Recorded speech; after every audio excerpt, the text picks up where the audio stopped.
哎，被你抓到了。咱们在那边，这边。您需要再补下妆吗？没事，我来。如果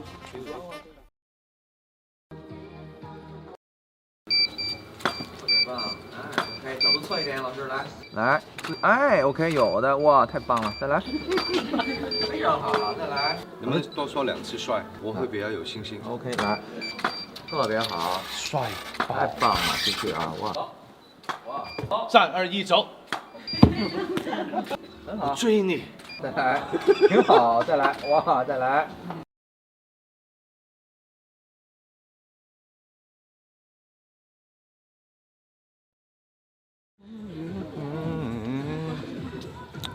我怎么越看越有一点吴彦祖的感觉呢？我有，不会吧？幻觉吧？我这个。怎么我突然变了头发？真的，这个太棒。您的头发是不是您故意剃掉了，然后就不想再长了？剃了之后，刚开始光头的时候，很多人就看着我的头好圆哦，好圆。你小时候睡觉是不是挺乖的？我说那圆又如何呢？因为我一直都没有概念，那到底是圆的好，还是三角形的好，还是方的好，还是怎样呢？这不是，当然是圆的好啊。我说哦，是吗？那开始就，好吧，那就这样吧。有些时候我老婆说，哇，你真千万别突然之间的有头发，我可不习惯了。那我觉得，对于观众也是这样的，适应啊，你不会突然之间来一个，杨宗纬那种发型啊，来个建豪那种、吴建豪那种发型啊，那真的不习惯。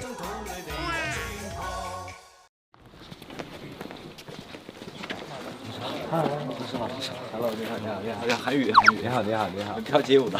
哦，那以后指教。我看到你有一个动作挺好看，那个怎么样？这样是不是？是不是这样？是不是这样？啊耶！您在第1期的正片里一出现就把现场变成了一个茶话会，那您觉得您是社交牛逼症的人吗？我 ，Hello， 张卫健 ，You wanna improve Mandarin？ 就觉得真的好听。How old are you? 64. Just kidding.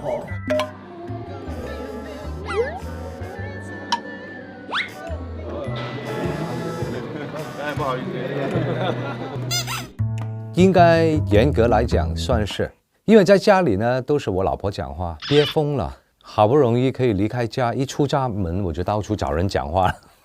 怎么样发现这个气氛的这个切入的那个点？要看什么气氛，要看什么人哦。杨宗纬这种，那我就会在他身上找一些点，比如说，哦，你唱的《凉凉》是不是《三生三世》的主题曲啊？然后他的答案肯定是啊。然后我就会告诉他，你知道吗？这首歌在我家里天天不停放哎，为什么啊？因为我老妈不停地看《三生三世》，所以呢，我不停地听你的那首歌。您觉得您的社交技巧是什么呢？我没技巧，走心，我不会很讲一些很交际应酬的话，我不太懂。我会用一些真实的点，不会用一些很虚的，我谁都可以聊。哦 ，OK， 你叫什么？李宽。啊，你怎么称呼？哦，我叫 Steve， 或者什么 Steven 啊？你叫什么名字啊？我啊，啊，瑞山。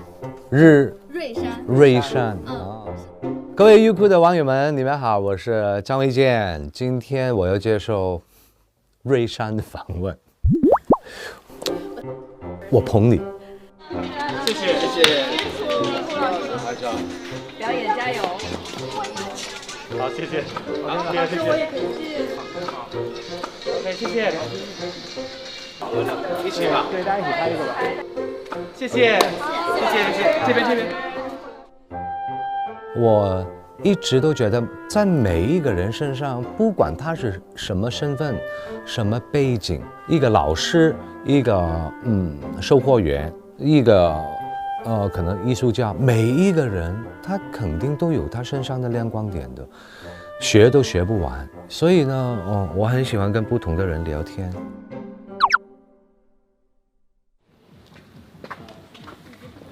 哎，一会儿要讲。这个你看一下。电视荧幕，屏幕还是荧幕？荧幕。电视荧幕30年，换一个舞台，又是我的时代。电视荧幕30年，换一个舞台，搞不好又是我的时代。电视荧幕30年，换一个舞台，希望又是我的时代，又是我的时代，又是我的时代。电视荧幕30年，换一个舞台。节目组的那个 ID 的时候，说了很多不同的节奏，您是怎么研究出来的呢？研究，从来都不是自然而然的，就吐就能吐出来，就能讲出来，不会的，真的天使不会掉馅饼。我会想出可能30个版本，然后慢慢的筛选哪一个版本最好。这个会不会太拖？这太拖了，这个也太快了，这个没有抑扬顿挫，不要了。2选1，好，睡觉。睡完一觉之后，第二天人不会太过于当局者迷的时候呢，就会有一个比较客观的判断。坐在一个。我一扔你就往上走，我才挡你。OK， 不然好像我特意去找你来打。OK， 你明白我意思？明白了。来，开始。我通常我觉得细节决定一切，细节你都放过了，更别说重节和大节了。任何的工作，每一个细节我都会尽量把，除非我没有这个才能去做，如果有的话，我都会尽量做吧，哪怕自己辛苦一点、麻烦一点。看到了一个您自己的一个演说的一个节目，我就给了他一个很合理的价格，然后他是这么跟我说的：你不要以为你演完孙悟空之后在香港很红，记住，你的脸上没毛呢，你是不值钱的。如果今天我再碰到那位哥哥的话，我会谢谢你，你鼓励了我，真的，我是没有那种说，哼，现在我有跟你谈一谈的，你觉得当年你怎么说来着？我不会有这种心态，有些时候呢，真的要感谢一些给我们打击的人，我没有说很伤心。也没有说很生气，为什么呢？虽然说，他可以换一种更温和一点的表达方式来跟我说，但是他用了那么直白的方式来说，我反而我的第一个感觉就是，他好像说的对了，因为在那一阵子，我只是演出了钱大圣。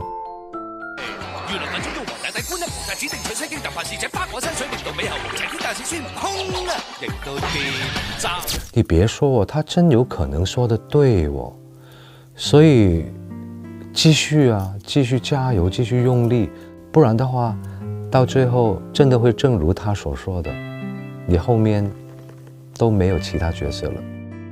那所以我就后来就还是很努力了。不怕地不怕，只怕没架打的方世玉。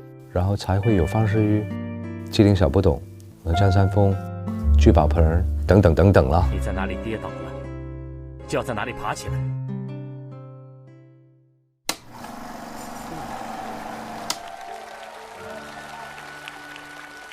大家好，我是方世玉，不是方世玉，我是陪伴着大家一起成长的张卫健。我不感觉他们是观众，他们的感觉就是好像是跟我认识了很久的人。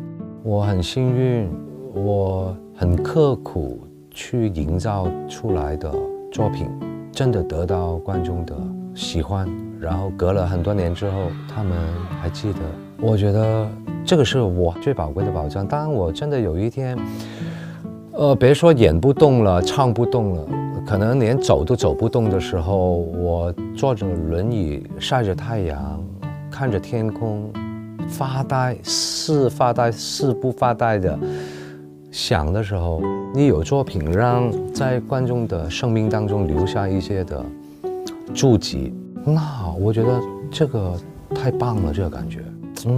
这一生我好像都对得起我自己，也对得起喜欢我的观众，挺好的。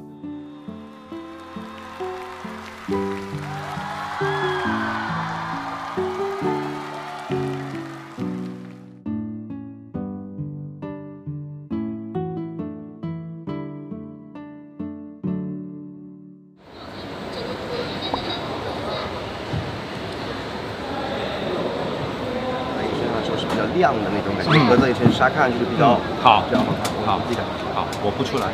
对，我感觉是吧？我感觉是对，我觉得这里面比较好一点。最后，因为最后，全部结束完表演之后，还是要出来再跟观众有一些表达的。那我觉得这个就，全部表演完之后我才撩出来。对。那所以参加这个节目，毫不犹豫就要来吗？没有毫不犹豫，真的。首先我问我需要干什么，我不知道我做不做得来。他们说是唱歌啊，如果可以跳舞的话就跳舞啊。那我就知道了，至少第一个印象就是可以，然后呢，第二个就是要录多久啊？4个月，那就真的，我想一想。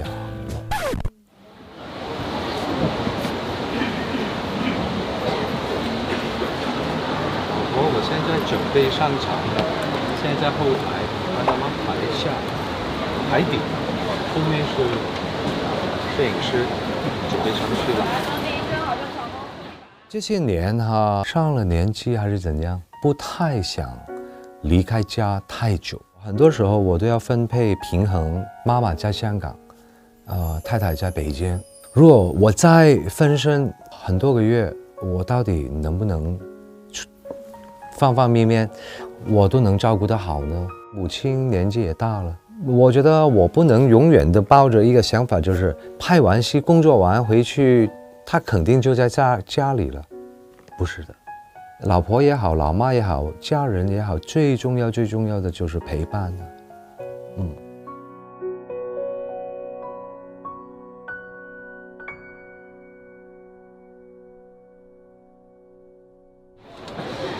看得出来我紧张吗？看不出来，看来我装的挺好。捏一捏，把鼻子捏高一点，好看一点。我自己觉得了，捏一捏好像高一点。我觉得就是完全超负荷吧。没有，所以乐在其中喽。如果睡眠时间多一点点呢，会比较好咯。但是还是乐在其中的。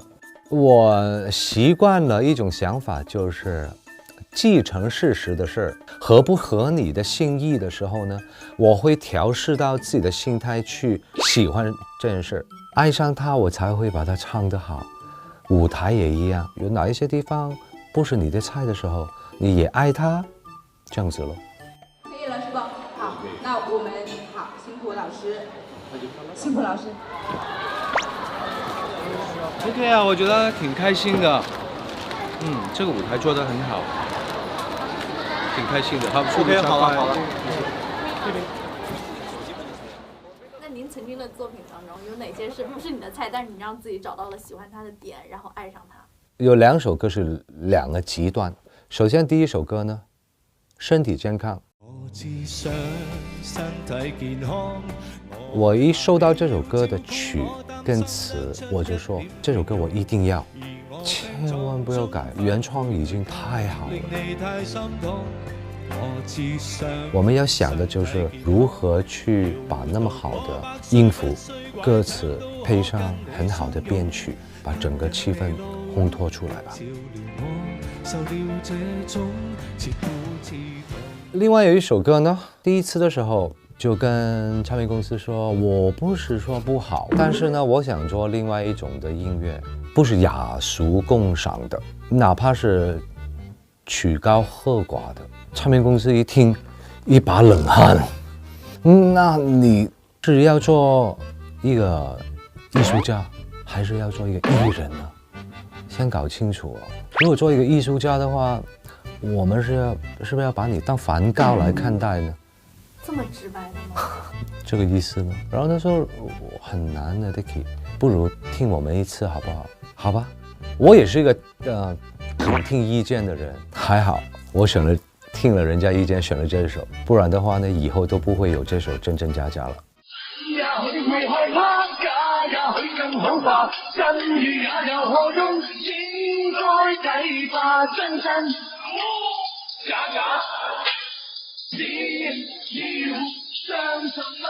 然后也是因为我选了《真真假假》，也让我认识了好朋友林志颖。我呢，台湾第一个认识的台湾艺人呢，就是林志颖。而且那时候你刚好出唱片，对，那我也出唱片。因为我唱了《真真假假》，我才会跟他合作嘛，然后我们才会一起唱这首歌，然后一起表演，一起排舞，然后演出表演这样子。这么说来，就是别人的话还是要听的，是吧？听当然要听咯，我们都会问，哎，那你觉得呢？你觉得哪一个比较好看呢？都会这样子。哪一部戏是这样子的呢？机灵小不懂。神神气气的不懂老师，辩驳最流利。我想你们误会了，我是嘉业寺最低级的。最早的时候，我就是想演这个角色，但是后来跟编剧谈完聊完之后，他写出来的并不是最早想要的，但是我有觉得好像都不错哦，试试看，然后一天一天的去爱上这个角色。但是你问我对他播出有没有信心啊？我没有信心，但是大家喜所以更多的时候呢，都是抱着一个态度，5分的耕耘才有1分的收获。我这种心态换来什么呢？我会容易满足。那但是如果万一老天爷照顾呢？1分耕耘1分收获的回报给我，既不会失望，又会有惊喜，何乐而不为呢？唯一的你要过的那一关就是你要能吃苦咯。我觉得人生本来就是一个长跑，目标只有一个，今天你跑得快一点，明天我跑得久一点，我早晚都会到。你用2年，我用4年，就看你愿不愿意付出这个努力了。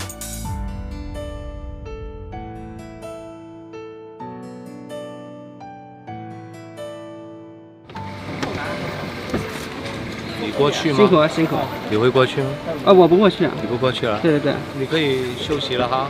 可以休息了。赶紧睡觉了。谢谢老师关心。那我关窗了。关窗，拜拜。